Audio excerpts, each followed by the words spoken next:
Hi everyone, it's Monica and welcome back to Artsy Bits, my channel where you know there will be creativity but you don't know exactly what the creativity will be. Today I am reupholstering all 6 of my dining room chairs.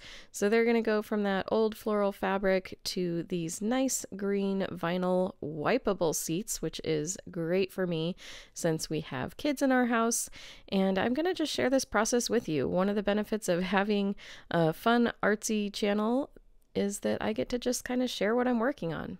Here's some things you might need for this project: screwdriver, pliers, power drill, a little bit of soft vinyl fabric or any fabric of your choice, staple gun, hammer, and then also a measuring tape and scissors. And I'm just going to hop right in here. I'm going to narrate this a little bit. Sorry for the weird camera work and angles. This is way outside of my usual videos that I share on either one of my YouTube channels. But basically, you're going to start by removing the screws from all 4 corners of your dining room chair. I have my dining room chair just flipped over upside down on my dining room table, which is giving me a really great surface on which to work. Remove that chair frame, set it aside, and you're left with this cushion with all of these upholstery staples on the back. Now, this isn't the first time I've reupholstered these particular chairs, and so what I am going to go ahead and do is remove this fabric entirely. Sometimes you don't have to do this step if you want to just apply another layer of upholstery fabric over it, but because this wasn't the first time I'd done this, I just wanted to rip off that old fabric and start fresh. Now, I'm not going to be ripping off the original sort of floral fabric there that coincidentally seems to almost match my tank top that I'm wearing. I'm going to leave that fabric there. It's not going to be in the way as I work at all, but I am going to make sure that I get all those little staples off of the back of that chair cushion. And that's what I'm left with, is this little cushion, and I had added some extra foam padding the last time I reupholstered, and I'm going to keep that and reuse it. And then very carefully I am measuring some dimensions here, allowing for this fabric to be cut and have enough fabric to go all around the edges. So carefully measure twice, measure 3 times, cut once, right? You don't want to end up cutting your fabric too small. And this is what you're going to end up with. And basically I'm going to go around all 4 edges and simply staple the fabric right in the center. Now, different people have different techniques for how they like to do this. This is only my technique. I'm in no way, shape, or form an upholstery expert. And if you are, you might want to just click off this video immediately. You're not going to want to see how I do this. I'm sure it's not the professional way for it to be done, but I've done this a number of times over the years and I enjoy it, and it's fun. It lasts plenty long for me, and it's just one of the easiest ways I've found to do it. So I hope it's helpful for you. I went ahead and just cut away some of the extra fabric at this point, being careful not to cut away too much, but leaving a good inch or 2 beyond where those staples are.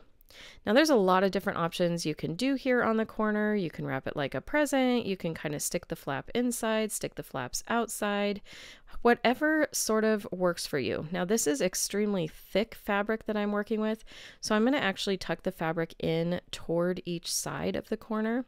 And the first step I'm going to do to kind of achieve that is simply staple down the center onto the back of the chair. Then I'm going to be making these little flaps and folding them over, and it's a really interesting process. You kind of have to let the fabric speak to you and talk to you about how it wants to be folded. Sometimes you'll find there'll be extra wrinkles here or there, and you just kind of have to mess with it and sort of manhandle it to get it to be stapled together.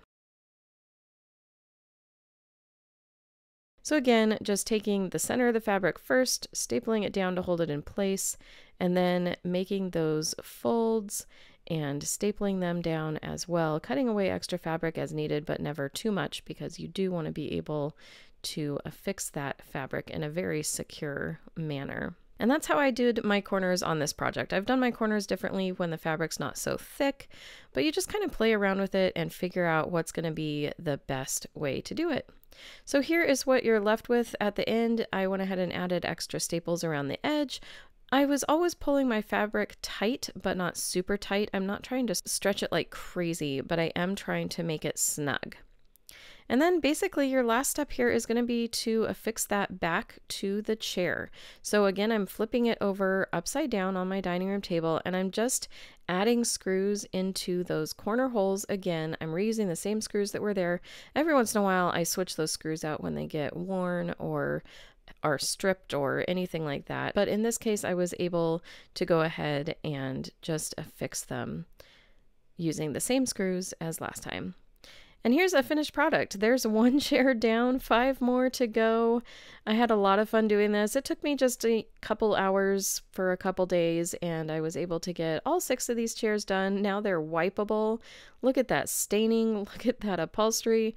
Oh my goodness. I love those florals, but it was really just impossible to clean because it was just kind of your regular upholstery fabric. And so I'm just really glad to have moved along to this beautiful avocado lime green vinyl here. And yes, my chairs are mismatched, and I do that on purpose. I just love the colors and the style of these chairs, and I'm hoping to continue using them for years to come. If you've enjoyed this, give it a thumbs up. You can subscribe to this channel by clicking on the green cow. You can subscribe to my other more spiritually art-focused channel by clicking on my face, and find me over on Instagram. Find us on Artsy Adventures on Facebook.